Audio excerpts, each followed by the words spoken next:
I'm McCauley. I'm at Pray It Off, and I'm in the church on this beautiful Feast of the Immaculate Conception, which is also the Pray It Off night. I was blessed to be at 7 o'clock Mass this morning with Bishop Lucia. He's a bishop. He doesn't have to do the Masses, but he loves them. He does all the 7 a.m. Masses, and he's just a special man.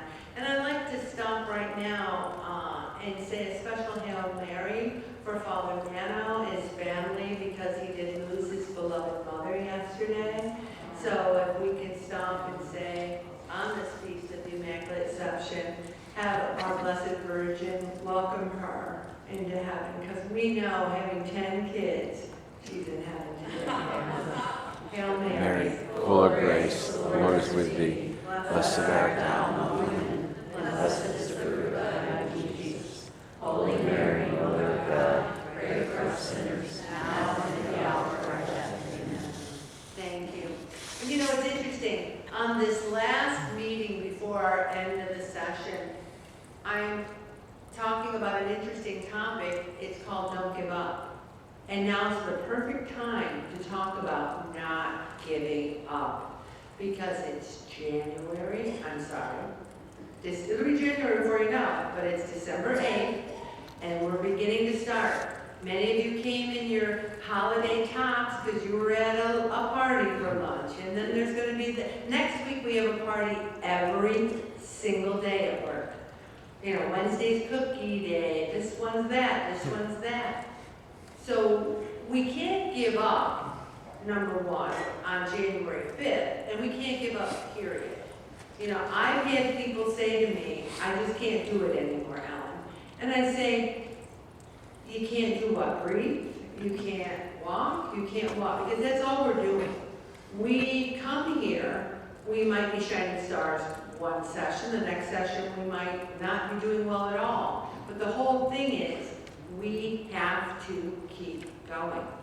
If I did not have this group, it would be so easy to get to 250, 275, 300, 325, 350. You know, and ask anyone who's left and come back. The weight is so much easier to put on. On the back of the food log, there's the main reasons why people give up, and we're going to talk about each one of them. We expect fast results. Isn't that true? Everyone says, how long did it take you?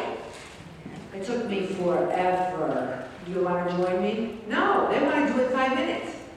They want to eat less on Monday and then pick it on Tuesday. The second one, stop believing in themselves. That's a big one. Get stuck in the past. Well, I've never lost weight and kept it off before. Why should this one be any different? Dwell on mistakes. Well, I had that donut for breakfast. I might as well have a Whopper for lunch. Fear the future. I had one person say, I'm afraid to lose any more weight because what if I get cancer someday and I should have a 20-pound cancer buffer? And I said, I've heard of a lot of buffers, but never a 20-pound cancer buffer. Also, resist change. That's big. Well, we always have pizza night on Friday. Always. I don't want to change. Give up their power. I want to be the boss of me, even if it's a fat boss. I don't want to give up what I want to do when I want to do it. Doing what we want to do when we want to do it has got us in a lot of trouble. Believe in their weaknesses. I'm weak. I can't do it. I can't go to a party. I don't want to. I want to eat whatever I want. Feel the world owes them something. Oh, this is big. And you know, Meg said it tonight in her Bible exchange. We don't go to sleep at night hungry. We don't live in a country where we think there are people hungry. But guess what? There's a lot of people who go to bed at night in America hungry. Fear failure more than they desire success. Never visualize what is possible. Feel they have something to lose. Overwork. Assume their problems are unique. See failure as a signal to turn back and feel sorry for themselves. That's huge. And now we're going to talk in detail about all of these things a little bit more. It took us a long time. It doesn't seem it. It seems like we can gain weight in 5 minutes. But it took us a while to gain the weight. It's going to take us longer to lose it. Because now that we have it on our body doesn't want to let it go. We've made mistakes, and we need to just go forward and say, it's going to take me a while, but what the time is going to go by anyway. Take my Invisalign. I wasn't going to get this Invisalign braces because I'm 68 years old. I'm halfway done. It's almost done. I got halfway done. And my teeth look better already. What's the big deal? The time's going to go by anyway. And you know, you stop believing in yourself. There's a part of Ellen McCauley that thinks she'll never get to her goal weight. But then what is the goal weight? Is a goal weight not being on medication? Is a goal weight being able to ride your bike 6 miles at a time? Is a goal weight being able to go up and down the stairs 20 times? What's a goal? If you're healthy, if you can move, yeah, maybe you want to lose a little bit more, but let's not put so much pressure on ourselves. Let's not think about every mistake we made in the past where it comes to diets. We need to focus on now.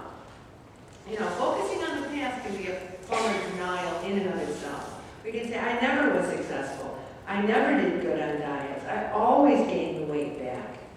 What you have to do is when you start to gain it back, you got to reel yourself in before you gain too much back, and you won't do that unless you're in a group like this. Mary will tell you, anyone who's lost a lot of weight here, Jean, Mary, me, Kathy, everyone will say that's lost weight when they start to gain it back. Judy, anybody, when you start to put on more, you're like, I'm going to stop right now. Okay? Also, remember what fail means. First attempt in learning. Even if it's the 5th time attempt at learning, or the 50th attempt in learning, as long as we're still learning, we need to go forward. And you know, this whole thing with resisting change, I never liked cooked carrots. I didn't like them. Because we grew up and we had carrots and peas in a can, and they were awful, and they were soggy, and they tasted like the can. And I had to put my big girl pants on and say, I'm going to try cooked carrots. I'm going to try Brussels sprouts. When you're cutting back on food, it leaves a whole area that if you don't try, you're going to be eating chicken. I said to the point, he said, I can't have any more chicken. I just can't do it. I am finding I like so much more things that I thought I didn't like because you're hungrier. Also, you got to be flexible. We think we're giving up our power when we go on a diet or a weight loss plan, but actually what we're doing is we're taking back our power. When I'm moving more, when I'm eating healthy, I feel so good. Does anyone else feel that way? I feel good. And when I start zigging a little too much, I don't like the way I feel psychologically, emotionally, physically. And sometimes we believe in our weakness. I've heard many people in this group say, I really have no willpower. I just don't. That's a story you've told yourself your whole life and you believe it. You say, you know what? In January of 2023, my resolution is going to be, I'm just going to believe in myself. I'm going to give myself back the power. And we feel the world owes us something. You know, you go to a restaurant or you see people and you go, have they ever watched their weight in their entire life? You know, there are people who don't need to watch their weight, but we don't know what cross they're carrying. We don't know. You know, look at that millionaire out in Skinny Atlas who just donated $1 million to help young people with opioid addiction. All their money in the world could not help their son. People are carrying burdens, we don't know what they are. So ours is, we can't eat 10 Christmas cookies. Let's have one. You know, I don't mean to call Joe out, but he said on Thanksgiving, he said, I'm going to do what Ellen said. I'm just going to have a little bit of everything. He had everything. He was happy with everything. Then he lost weight over the holidays. And he felt so good. He felt like he had his power back. He still ate what he wanted, but just not tons of it. That's where we get our power back. And we need to visualize what's possible. You know, I have some clothes that I want to wear, and I have them hanging right there. I try them on. They're getting a little more, fitting me better. You got to visualize yourself in the clothes you want to wear.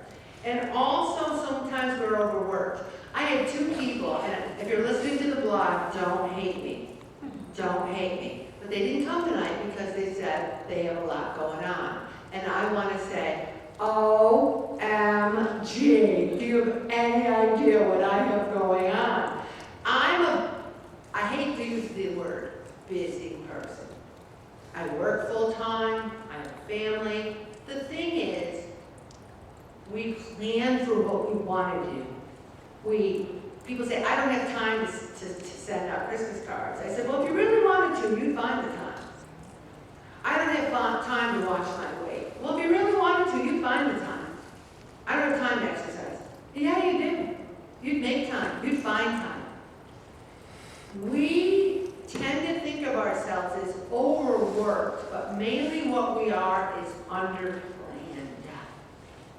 And I'm not judging, and I'm not saying, oh, Ellen, you're so great, you did this, you did that. All I'm saying is, when you want to do something, you make time for it. And seeing failure as a signal to turn back is the worst thing we can do.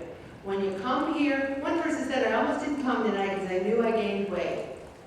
You would have gained weight sitting home on your barker lunch.